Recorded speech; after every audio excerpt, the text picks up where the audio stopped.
दोस्तों, ये कहानी मधु जी ने शेयर की है, जो कि मेरी एक सब्सक्राइबर है। तो ये कहानी मैं आपको उन्हीं के पॉइंट ऑफ व्यू से सुनाने जा रहा हूँ। तो चलिए शुरू करते हैं। लेकिन उससे पहले मैं आपसे एक छोटी सी रिक्वेस्ट करना चाहता हूँ। प्लीज़ चैनल को सब्सक्राइब करके बेल आइकन को ऑल पे सेलेक्ट कर लें और वीडियो को लाइक करके उसे शेयर भी कर दें अपने दोस्तों को, अगर आप और आपके दोस्त हॉरर स्टोरी सुनना पसंद करते हैं तो। दोस्तों, मेरा नाम मधु है। मैं आपको एक बिल्कुल सच्ची घटना बताने जा रही हूँ। ये घटना आज से 2 साल पहले की है। मेरे फ्लैट के ठीक ऊपर वाले फ्लैट में एक लेडी की डेथ हो गई थी।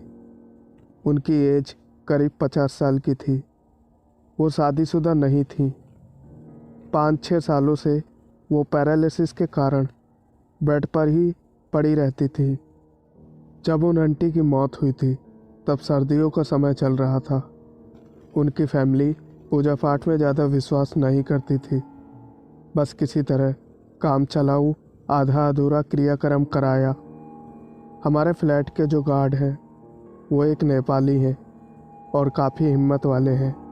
रात होने के बाद वो अकेले फ्लैट का मेन डोर लॉक करके बाहर ओपन गैराज में सोने के लिए चले जाते थे।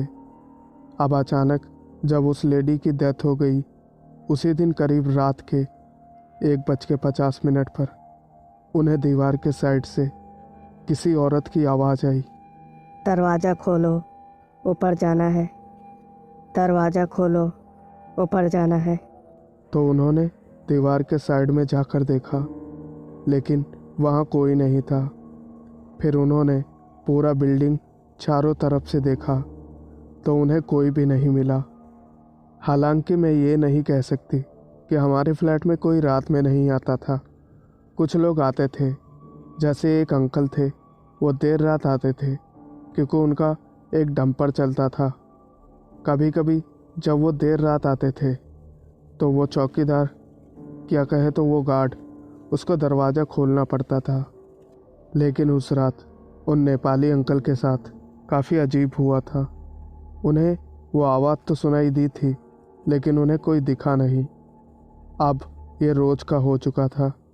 उन्हें 2 बजे के आसपास रोज़ वही आवाज़ सुनाई देती, ऊपर जाना है, दरवाज़ा खोलो। लेकिन उन्हें कोई दिखता नहीं था। गार्ड समझ गया कि आखिर ये माजरा क्या है, लेकिन वो सोच रहा था कि अभी अभी तो इसकी मौत हुई है। जब क्रियाक्रम हो जाएगा तो सब कुछ ठीक हो जाएगा। लेकिन ऐसा नहीं हुआ। उसके बाद और भी भयानक हुआ। उस मरी हुई लेडी के जो घर वाले थे, उन्होंने उनका सामान कंपाउंड से सटे हुए झाड़ियों में फेंक दिया। अब रात में गार्ड साहब जब सोता था तब उसे उनकी आवाज़ सुनाई देने लगी और वो औरत उन्हें घूमती हुई दिखने लगी थी, जो ज़मीन से थोड़े ऊपर ही चलती रहती थी। मतलब पैर ज़मीन में नहीं होते थे, वो ज़मीन से थोड़े ऊपर उठे होते थे। ऐसा लगता था जैसे कोई ये परछाई हो या कोई छाया हो। अब तो गार्ड साहब भी डरने लगे थे। उन्होंने कई बार उनकी फैमिली को बोला कि आप कुछ उपाय करो, लेकिन उन्होंने कुछ भी नहीं सुना। फिर गार्ड साहब ने उन झाड़ियों से उस औरत का सामान निकालकर हमारे सामने ही जला दिया और हम लोगों को ये बात बोली कि ऐसा ऐसा हो रहा है। पहले तो हम में से बहुत से लोगों ने यकीन नहीं किया, लेकिन गार्ड साहब उस समय काफ़ी सीरियस थे। उन्होंने एक बात हम लोगों से कही कि अगर आप लोग उस फैमिली पर प्रेशर नहीं डालोगे तो मैं ये जॉब छोड़कर चला जाऊंगा। फिर सभी लोगों ने उस फैमिली पर प्रेशर डाला, क्योंकि इतना अच्छा गार्ड कोई खोना नहीं चाहता था। और उस फैमिली ने फिर पूजा पाठ करवाया, यानी कि हवन करवाया। तब जाके ये सब कुछ शांत हो पाया था। लेकिन ऐसा नहीं है कि मुझे कुछ महसूस नहीं हुआ था। मुझे भी देर रात बर्तनों के खड़बड़ाने की आवाज़ आती थी। कभी कभी लगता कि कोई बाल्टी को उठा रहा है और तेज़ी से पटक रहा है। मैं सोचती कि इतनी रात को आखिर ये कौन कर रहा होगा। लेकिन जैसे ही मैं ये सब कुछ सोचती थी तो एकदम से वो आवाज़ आना बंद हो जाती थी। मुझे काफ़ी अजीब लगता था और काफ़ी डर भी लगता था। मैंने किसी से कुछ भी नहीं बोला, क्योंकि अगर मैं ये बात किसी को बताती तो कोई भी मुझ पर यकीन नहीं करता। लेकिन जब गार्ड साहब को ये बात पता चली तो मैंने भी ये बात अपनी फैमिली में बताई। तब सबने यकीन किया और पूजा पाठ खत्म होने के बाद वो आवाज़ें भी आना बंद हो गई।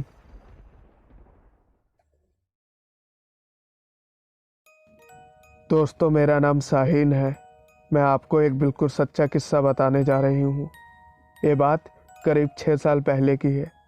तब मेरी मम्मी हॉस्पिटल में भर्ती थी और मैं ही उनका ख्याल रखती थी। मैं उनके लिए अक्सर पानी लाने के लिए 3 फ्लोर ऊपर चढ़कर जाया करती थी और वहाँ से पानी लाती थी। जिस तीसरे फ्लोर पर मैं पानी लेने के लिए जाती थी वहीं पर मुर्दा घर था। मुझे पता नहीं था कि एक दिन मेरे साथ यहाँ पर क्या होगा।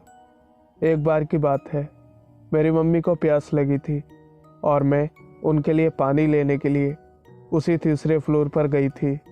हालांकि पानी हम नीचे भी ले सकते थे, लेकिन वहाँ पर बहुत कम पानी आता था, तो इसी वजह से मुझे पानी लेने के लिए ऊपर जाना पड़ता था। अब मैं आपको बताने जा रही हूँ कि आखिर मेरे साथ उस रात क्या हुआ था। जब मैं वहाँ पर जाकर पानी भर रही थी तो मुझे ऐसा लगा कि किसी ने मेरा दुपट्टा पीछे से खींचा है, और जब मैंने पीछे मुड़ कर देखा तो सच में मेरा दुपट्टा हवा में तैर रहा था, जिसे देखकर मैं वहाँ थम सी गई थी और मेरा शरीर बर्फ़ जैसा ठंडा पड़ गया था। मुझे समझ नहीं आ रहा था कि मुझे क्या करना चाहिए। मैंने मन ही मन भगवान का नाम लिया और मैंने तुरंत वहाँ से पानी भरकर नीचे की तरफ चली गई। जब मैं मम्मी के पास पहुँची तो मुझे राहत मिली। फिर मैंने ये बात अपनी मम्मी को बताई तो मम्मी ने मुझसे कहा कि बेटा, तू पानी लेने के लिए ऊपर ना जाया कर, तो यहीं से पानी ले लिया कर, थोड़ा देर में भर पाएगी बोतल तो क्या हुआ। फिर उसके बाद से मैं ऊपर नहीं गई और मैंने नीचे से ही पानी लेना शुरू कर दिया। हालांकि वहाँ पानी काफ़ी कम आता था।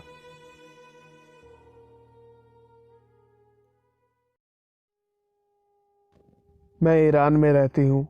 मैं आपको एक बिल्कुल सच्ची घटना बताने जा रही हूँ, लेकिन इसे सुनने के बाद आपको शायद ऐसा लगे कि ये झूठी घटना है। इसीलिए मैं आपको पहले ही बताना चाहती हूँ कि ये घटना बिल्कुल सच्ची है। मेरा एक पड़ोसी है जो कि एक टैक्सी ड्राइवर है। ये बात आज से 3 साल पहले की है, जब वो एक पैसेंजर को छोड़कर घर जाने वाला था। तभी रास्ते में उसे एक खूबसूरत औरत दिखी। रात के करीब 1 बज रहे होंगे। उसने सोचा बेचारी इस हालत में यहाँ पर कैसे खड़ी है, तो वो उसे घर छोड़ना चाहता था। इसलिए उसने उससे पूछा, मैडम आपको कहाँ जाना है? तो उसका जवाब था, कब्रिस्तान। ये बात सुनकर उसने सोचा कि इतनी रात में आखिर यह कब्रिस्तान क्यों जा रही है। लेकिन जब वो ये बात सोच रहा था तभी उसने अचानक से कहा कि तुम यहीं पर रुको, मैं अभी आती हूँ। वो अपनी टैक्सी के साथ वहीं पर रुका रहा और काफ़ी देर होने के बाद जब वो औरत वहाँ पर वापस नहीं आई तो उसने सोचा कि मैं जाकर देखता हूँ कि आखिर क्या हुआ है। जब वो वहाँ से थोड़ा आगे देखने के लिए गया तो उसे वहीं पर एक कब्रिस्तान दिखा, और जब वो उस कब्रिस्तान के अंदर गया तो उसने देखा कि वही औरत मरे हुए मुर्दों का दिल निकालकर उसे खा रही है। ये सब देखकर वो बहुत ही ज़्यादा डर गया। वो वहाँ से भागने वाला ही था कि तभी उस चुड़ैल ने उसे रोकने की कोशिश की, लेकिन वो किसी तरह बचने में कामयाब रहा। वो अपने घर तो सही सलामत पहुँच गया था, लेकिन उसके बाद से वो सदमे में रहता था। वो धीरे धीरे हल्का सा पागल हो गया था।